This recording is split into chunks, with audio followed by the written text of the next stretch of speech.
नमस्कार दोस्तों, मैं हूं पंडित ठकुरेश पचौरी और YouTube पे आप अपना ये चैनल देख रहे हैं मित्रों, एस्ट्रोलॉजर ठकुरेश पचौरी। मित्रों, आज हम एक बहुत ही महत्वपूर्ण पर्व के बारे में चर्चा करने के लिए उपस्थित हुए हैं। जैसा कि मैं हमेशा बताता हूं, हमेशा चर्चा करता हूं कि हमारे सनातन धर्म में विशेष पर्व, विशेष तिथियां और विशेष व्रत आते हैं। उन्हीं में से कुछ पर्व और तिथियां और व्रत अत्यंत महत्वपूर्ण हो जाते हैं। तो आज हम जो चर्चा करेंगे वो एक बहुत ही महत्वपूर्ण पर्व के बारे में चर्चा करने के लिए आज हम उपस्थित हुए हैं। मित्रों, आज हम चर्चा करेंगे कार्तिक मास के कृष्ण पक्ष की अमावस्या के बारे में, यानी हम दीपावली के विशेष पावन पर्व के बारे में आज हम चर्चा करेंगे। इस विशेष पावन पर्व को इस वर्ष कब मनाया जाएगा। छोटी दीपावली यानी नरक चतुर्दशी का मान कब है, धनतेरस कब मनाया जाएगा, भैया दूज का विशेष पावन पर्व कब है और गोवर्धन और अन्नकूट की पूजा मित्रों कब की जाएगी। इन समस्त बातों पर हम चर्चा करने के लिए उपस्थित हुए हैं। अतः आप सभी से अनुरोध है कि अंत तक हमारे साथ इस चर्चा में अवश्य बने रहें, संपूर्ण जानकारी को प्राप्त कर उसका लाभ लेने के लिए। मित्रों, इस वर्ष हर वर्ष के भांति करीब करीब मैंने देखा है ज्यादातर अमावस्या की तिथि के बारे में लोगों को भ्रांतियां होती हैं कि अमावस्या तिथि कब है और दीपावली का विशेष पावन पर्व हम कब मनाएंगे। इस वर्ष भी भ्रांतियां हैं कि दीपावली का विशेष पावन पर्व हमको कब मनाना है। तो इस भ्रांति को पहले मैं आपकी दूर कर दूं।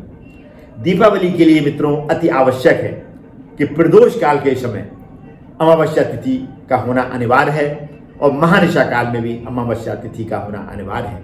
और इस बार जो अमावस्या तिथि है मित्रों वो 2 दिन है, 20 अक्टूबर को और 21 अक्टूबर को। तो 20 तारीख को दोपहर 2:32 से प्रारंभ हो रही है, जो कि 21 अक्टूबर 2025 को सायकाल 4:26 तक रहेगी। तो प्रदोष काल के समय जो हमें अमावस्या तिथि मिल रही है मित्रों वो 20 तारीख को मिल रही है और महानिशा काल में भी हमको जो अमावस्या तिथि मिल रही है वो 20 तारीख को ही मिल रही है। अतः जो दीपावली का विशेष पावन पर्व है वो 20 अक्टूबर 2025 दिन सोमवार को ही मित्रों दीपावली का विशेष पावन पर्व मनाया जाएगा। इसमें कहीं कोई भ्रांतियां नहीं है। अब आपकी समस्त भ्रांतियां मेरे हिसाब से दूर हो जानी चाहिए। धनतेरस का जो विशेष पावन पर्व है मित्रों वो हम 18 तारीख यानी 18 अक्टूबर 2025 दिन शनिवार को मित्रों धनतेरस का विशेष पावन पर्व हम मनाएंगे। मित्रों, इस दिन प्रदोष काल में एक मुहूर्त है, उस मुहूर्त में हमको कुछ नए बर्तन या सोने का कुछ सामान है, चांदी का कुछ सामान खरीदना है। ये परंपरा है और इस परंपरा के पीछे मित्रों एक कथा भी है। वो कथा क्या है कि समुद्र मंथन में जो कलश निकला था उससे जो देवी जी का अवतरण हुआ था उसी के प्रतीक स्वरूप इस दिन विशेष मुहूर्त में नए बर्तन, सोना, चांदी इत्यादि खरीदने की परंपरा है और उनको संग्रह करने की परंपरा है। इसीलिए इस दिन नए बर्तन या सोना चांदी मित्रों खरीदा जाता है। और इसका जो विशेष मुहूर्त है मित्रों वो प्रदोष काल में सायकाल 6:59 से लेके 8:51 के मध्य है। इसी मुहूर्त में हमको विधिवत बर्तन या सोना चांदी खरीदना है और देसी घी का दीपक जला के माँ लक्ष्मी जी के मंत्रों का जाप करना है और उनका आवाहन करना है। और यदि आपके यहाँ मित्रों स्फटिक का श्रीयंत्र या शंख की विधिवत स्थापना आपने अभी तक नहीं की है तो एक विशेष दिन है ये। इस दिन आप स्फटिक के श्रीयंत्र की विधिवत और शंख की स्थापना करिए। एक स्फटिक का श्रीयंत्र ले लीजिए और उसको चांदी की प्लेट में लाल वस्त्र बिछा के उसके ऊपर स्थापित करिए उस स्फटिक के श्रीयंत्र को। और एक शंख ले लीजिए, उसको एक पीला वस्त्र बिछा के उसके ऊपर मित्रों विधिवत शंख की स्थापना करिए। क्योंकि स्फटिक का श्रीयंत्र और शंख यदि आप अपने घर में इस दिन स्थापित करते हैं तो निश्चित रूप से मानिए आपके यहाँ से दरिद्रता पूर्ण रूप से समाप्त हो जाएगी और लक्ष्मी जी की कृपा आपके घर पर हमेशा बनी रहेगी। अब जो मित्रों छोटी दीपावली यानी नरक चतुर्दशी जिसे हम कहते हैं वो मित्रों 19 अक्टूबर 2025 दिन रविवार को मित्रों मनाई जाएगी। और यहाँ पे भी एक परंपरा है कि इस दिन हमको प्रदोष काल के समय एक सरसों के तेल का दीपक बाहर जहाँ हमारी नाली इत्यादि हो वहाँ पे हमको जरूर जलाना चाहिए। इसलिए जलाना चाहिए कि यदि आप अपने परिवार को, अपने आप को यम के प्रकोप से बचाना चाहते हैं तो ये अति आवश्यक है कि ये दीपक शाम के समय आप अवश्य उस दिन जलाएं। और जो हमारी मुख्य त्योहार यानी दीपावली का जो मुख्य पर्व है वो 20 अक्टूबर 2025 जैसा कि मैंने अभी बताया, दिन सोमवार को मित्रों विधिवत हर्षोल्लास के साथ पूरे भारतवर्ष में मित्रों मनाया जाएगा। इस दिन पूजा के मित्रों 3 मुहूर्त है।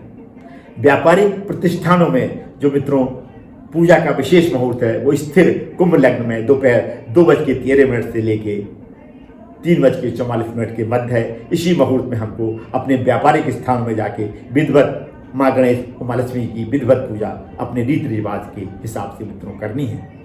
और सायकाल जो प्रदोष काल का जो मित्रों विशेष मुहूर्त है वो सायकाल 6:51 से लेके 8:48 के मध्य है। स्थिर वृष लग्न का ये मित्रों मुहूर्त है। और महानिशा काल स्थिर सिंह लग्न का जो मित्रों मुहूर्त है वो रात्रि 1:19 से लेके 3:33 के मध्य है।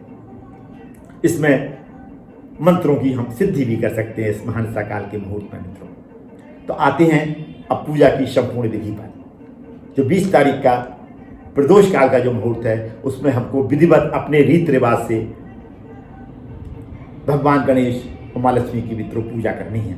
एक चौकी ले लीजिए, उस पर लाल वस्त्र बिछा लीजिए, उस पर माँ लक्ष्मी और गणेश जी की प्रतिमाएं स्थापित कर लीजिए। एक देसी घी का मित्रों दीपक जलाइए और विधिवत जो आप मिष्ठान इत्यादि लाए हैं, खील गट्टा खिलौने मिष्ठान, उनका विधिवत भोग लगाइए। और अपने राइट साइड में यानी अपने दाहिने साइड में एक छोटा देसी का दीपक जलाइए और बाएं साइड में एक सरसों के तेल का भी दीपक जलाइए। विधिवत लक्ष्मी जी की पूजा, उनके मंत्रों का आवाहन करके, गणेश जी की पूजा, उनके मंत्रों का आवाहन करके श्री सूक्त, लक्ष्मी चालीसा, गणेश चालीसा का पाठ विधिवत आपको इस मुहूर्त में मित्रों करना है। फिर भोग लगाइए। भोग लगाने के पश्चात कुछ दीपक देसी घी के, कुछ दीपक सरसों के तेल के मित्रों अपने घर में विधिवत जलाइए। और अपने आंगन में दीपक अवश्य जलाइए, बाहर दीपक अवश्य जलाइए, छत पर दीपक जरूर रख के आइए। और आजकल जो परंपरा चल गई है झालर लगाने की, झालर तो लगाइए लेकिन झालरों के साथ आपको दीपकों का जलाना अति अनिवार्य है, क्योंकि दीपक जलाने का मित्रों एक अलग ही महत्व है। और जो झालरों से मकानों को, भवनों को, मंदिरों को सजाया जाता है मित्रों, उसकी छटा इस दिन निराली होती है, देखते ही बनती है और मन को अत्यंत ही प्रसन्न करती है।